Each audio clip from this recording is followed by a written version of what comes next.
Hello and welcome. My name is Leah Kopke, and this is my 3D modeling podcast, Ambient 3D Animations. Today we are going to talk about the tree settings inside of Cinema 4D for Pyro. This will be helpful for understanding how Cinema 4D is calculating your simulations. Voxel tree, as you'll see soon, is a 3D grid that adapts to the size and shape of your Pyro simulation. Here we are inside of Cinema 4D. I'm going to drop a cube into our scene.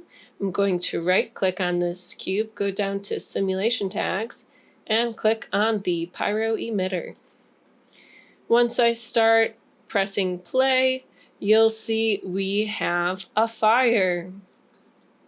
Now we can have this fire controlled by a simulation scene if we'd like. So we have a Pyro output here. We have a Pyro scene. Right now it's set to the default simulation scene, which is the one in our project settings, which is fine. If I go into the Pyro tab of our Pyro scene, whether if you're using a simulation scene or your default scene settings, you can go down to the bottom here and see your draw settings. If we turn on draw tree structure, you're going to see this grid. Now this grid, you can see it adapts to the size and shape of your Pyro simulation. So that's the first thing you want to recognize that's important. And this is your voxel tree. And you'll be able to see the settings for it under tree settings here. You'll notice that these cubes expand beyond the simulation itself. Within these yellow cubes, you can see here,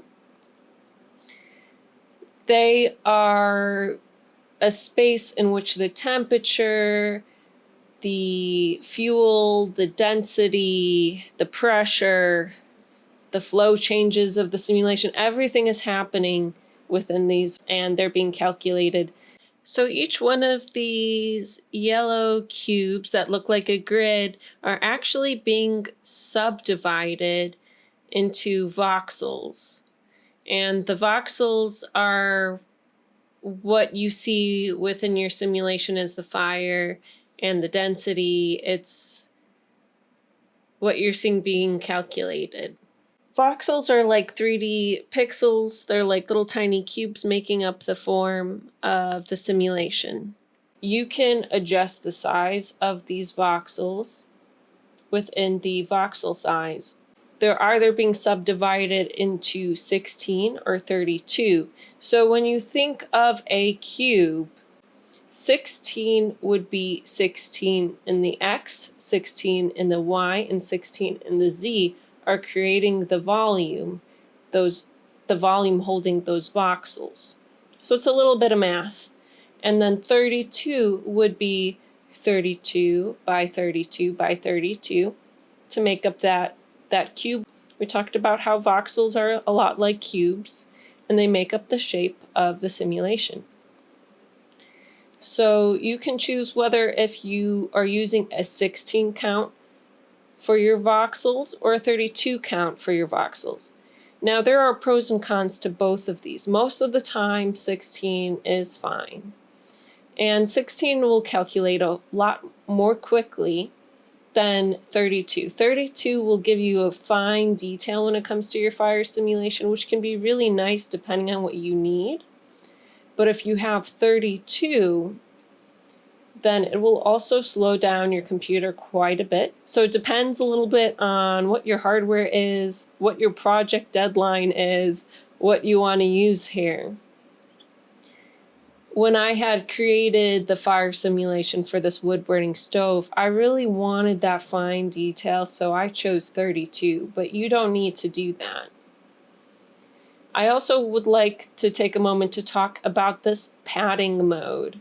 So you'll notice that these voxels go beyond, this voxel tree goes beyond the form of the actual simulation itself. And the reason why it needs to do that is because then it allows your fire to expand. It gives it space for movement and expansion. So if I hit play, you're going to see that this does expand beyond its initial limits, and having that extra padding around the simulation is allowing for that expansion to happen. And it adjusts over time to the shape of the simulation and how much it's expanded. You can also set this up manually. So right now I have it on automatic. This is what I always use, honestly, because it works, and Cinema 4D is pretty good in the automatic mode. It does the calculations itself to decide how much padding you need for the simulation, and I think Cinema 4D does a good job of it, so I never really switch it off of this. But if you wanted to, you could choose constant and adjust the padding in here, which is in a sense the thickness of voxels around the simulation. So you can see as I increase this, there's more padding. And as we increase this, also the simulation is slowing down. My computer's lagging a little bit more as I increase this. It runs quicker with fuel voxels because that just uses up less data, less RAM. It's just better for your computer. If I increase this to 32, it's going to slow down a little bit, potentially. So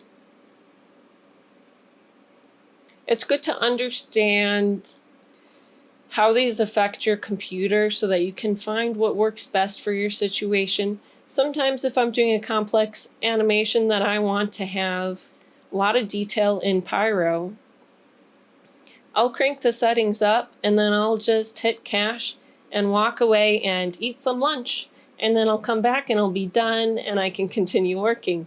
So you come up with strategies like that so that you aren't staring at your computer for a complicated simulation. But Cinema 4D is getting faster all the time, and these fire sims are really going pretty speedy. So it's not too bad. Really, when you think about it, your tree settings are the basis for understanding your other settings within the scene settings, because they are where all the calculations are happening in a sense. So I really wanted to talk about that. That'll help you understand the other settings in here. So that's why I'm talking about this first. That's it for this episode today. We're going to go through more simulation settings next time. If you'd like to be notified when that episode comes out, please hit like, subscribe, and ring the bell. And I hope to see you here next time on Ambient 3D Animations.